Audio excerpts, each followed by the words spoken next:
One important aspect is people are eating much more than what they should eat. Between one meal and the next meal, there must be an 8-hour space. Whatever you have health problems, minimum 50% will go away in 6 weeks' time.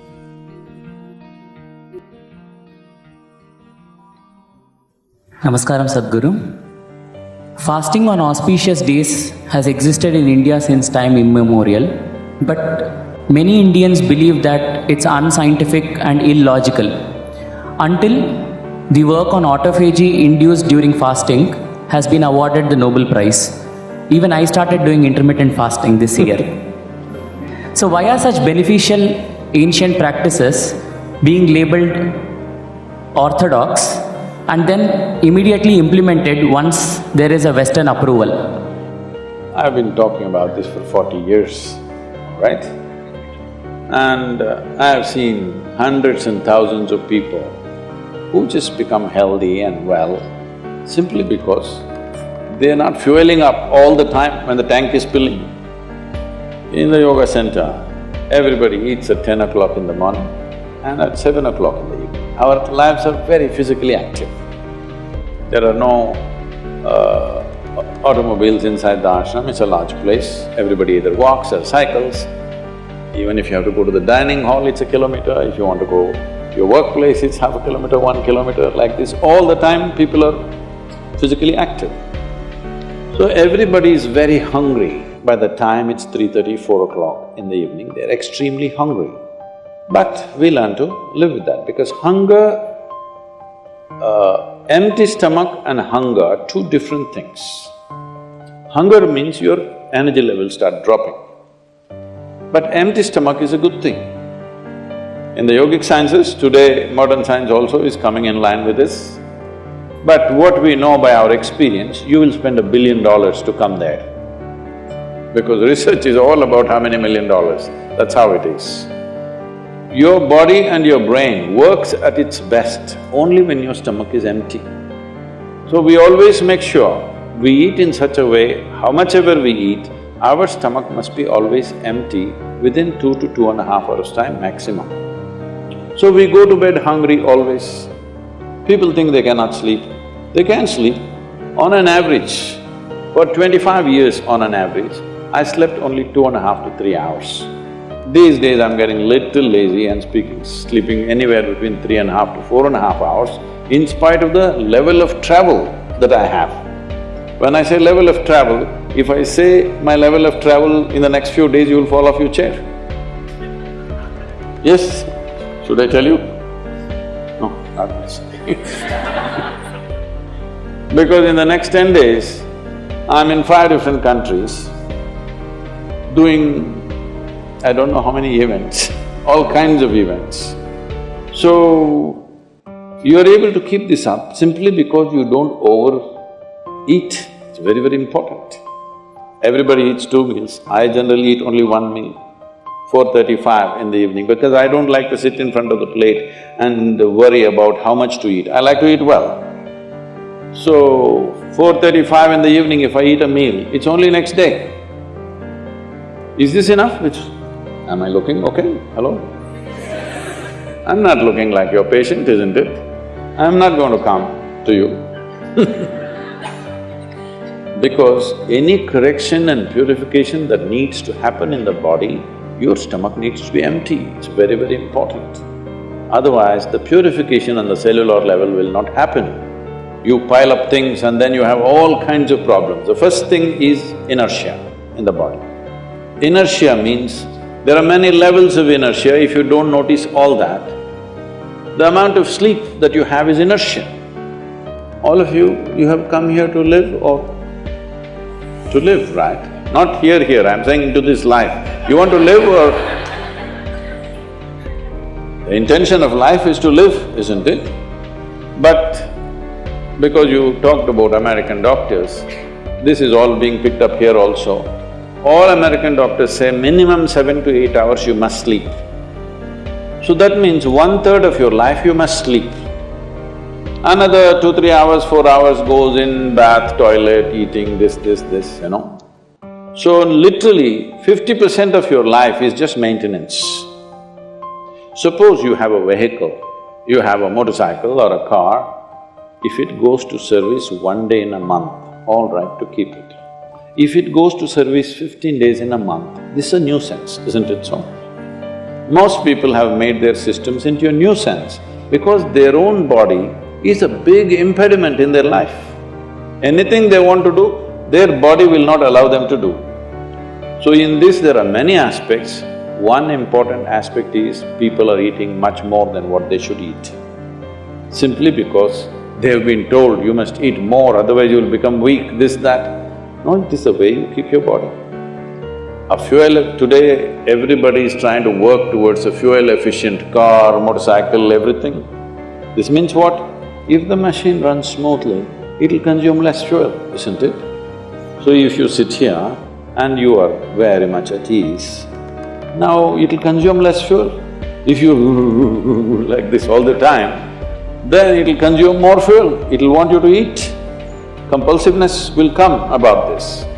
So, this new name, intermittent eating, you should see in United States people come to our programs will run 10 hours, 12 hours. So, but they will come with some biscuit and something else. They say, I have sugar intolerance, I have to eat. I tell them, you just be here, you're not going to die, I'll ensure, because I don't want anybody dead on my hands, all right? I'll make sure. You first day, no, I have to eat. By third day, they gave up all that. 12 hours without food they sat there, they're perfectly fine. See, health is not something you can do from outside. Health is something you have to do from within. From outside, when something goes wrong, you can seek some help. But all the time something is wrong with you, this means what? You're a faulty machine. Yes? All the time something is wrong with you, why? That's not how this is designed. This is designed for health. Every cell in your body is designed to create health, isn't it? They're all working hard to create health, except you. So, minimum 8 hours gap is what is recommended in yoga. Between one meal and the next meal, there must be an 8-hour space. If you do this, you will see half your problems of health, whatever you have health problems, minimum 50% will go away in 6 weeks' time.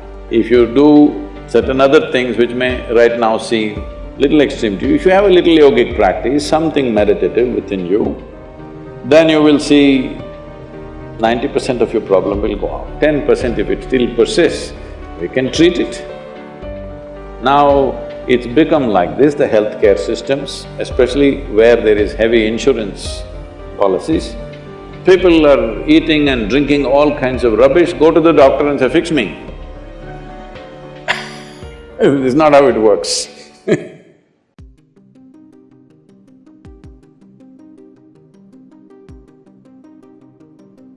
Dear seekers, in this journey of life, have you ever pondered how the food on your plate shapes not just your body, but your very soul? How does the act of eating, so mundane and routine, connect to the vast cosmos within us?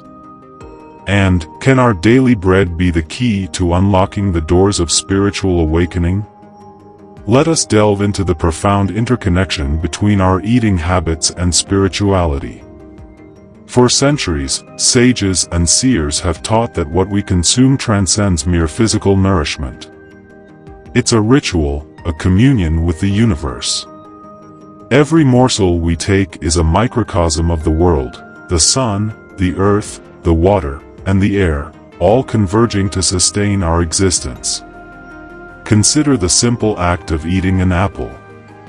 This apple is not just a fruit, it's a culmination of sunlight, rain, and Earth's fertility. As you bite into it, you're imbibing the essence of these elements, merging their energies with your own. This isn't just nutrition, it's a sacred act of integrating the universe within you. Our ancestors understood this connection deeply. They harvested and prepared food with reverence, acknowledging its source and the life it brings. In many traditions, meals begin with a prayer or a moment of gratitude, an acknowledgement of the sacred bond between the eater and the eaten. This is not superstition, it is a profound understanding of the unity of all existence. In today's fast-paced world, we often eat mindlessly, disconnected from the source of our food and its impact on our being. We forget that the quality of our food directly influences the quality of our thoughts and emotions. Pure, wholesome food nurtures a pure, serene mind, while processed, artificial food leads to clutter and chaos within. Eating, therefore, is not just a physical necessity but a spiritual practice. When we eat with mindfulness, with an awareness of the food's journey and its connection to the universe, we transform a simple act into a spiritual experience. We align ourselves with the rhythm of nature, fostering harmony within and without. This brings us back to the age-old wisdom: you are what you eat. This isn't just about physical health. It's a spiritual truth. By choosing food that is natural, nourishing, and in harmony with our environment, we nourish not just our bodies but our souls. We become conduits of the universe's energy, radiating peace, love, and harmony. Dear seekers, our eating habits hold the potential for profound spiritual growth. By eating mindfully, with reverence and gratitude, we align ourselves with the cosmic dance of creation. This alignment is the essence of spiritual awakening, leading us to a state of bliss and unity with all existence. This realization, this awakening to the sacredness of our daily bread, is a crucial step in our spiritual evolution, transforming the mundane act of eating into a pathway to enlightenment.